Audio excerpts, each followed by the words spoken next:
Magandang umaga po sa lahat na nanonood. Ito po ang Anchor TV. Muli, welcome po kayo sa channel na ito. Ang topic natin ngayon ay tungkol po sa Hiram na salita ng Tagalog. Okay?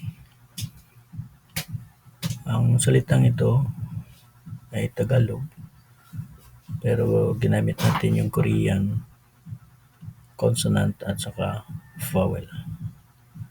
Okay? So, ikita natin dito guys, sa first syllable at saka second syllable. Number 1 is ma. Pangalawa is hal. Ito guys. Yan.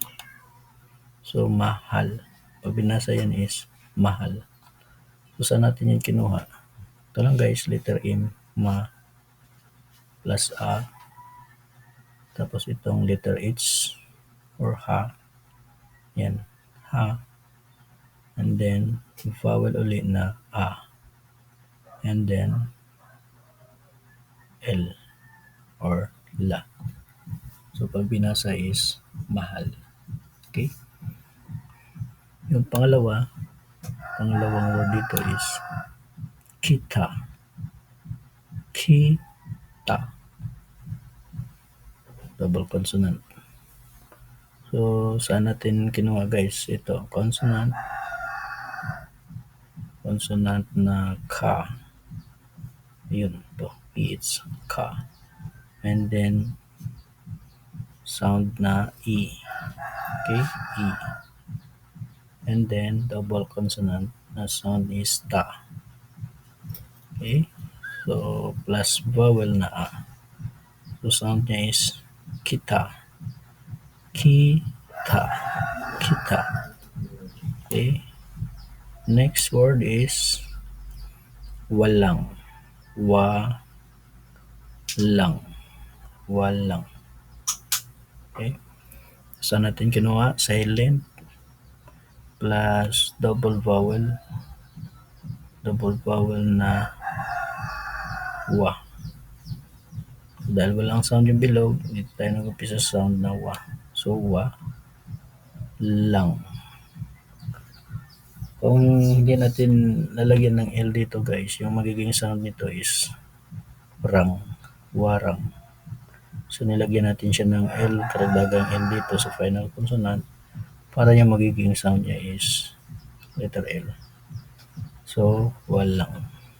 Then, next sound nito, iba. Iba. Iba. Okay? Kapag nasa second syllable siya, yung sound niya is more on ba. Kaya, basa nito guys is iba. Iba.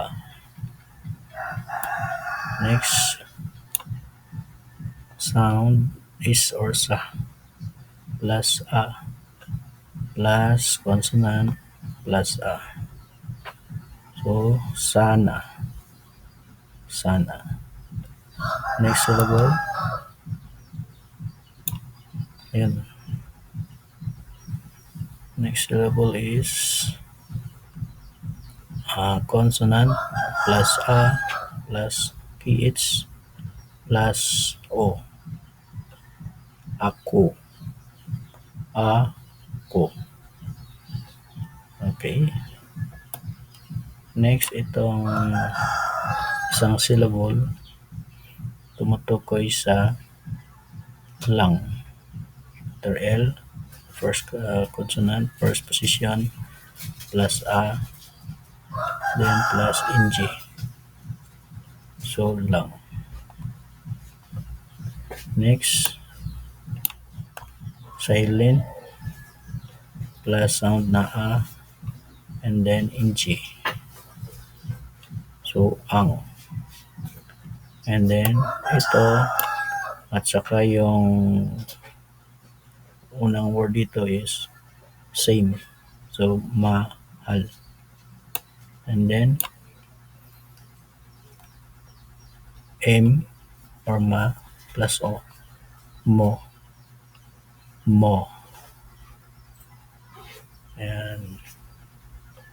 Next, sunod is at. Itong syllable na ito, meron initial na silent plus a plus ta. So, at. Yun.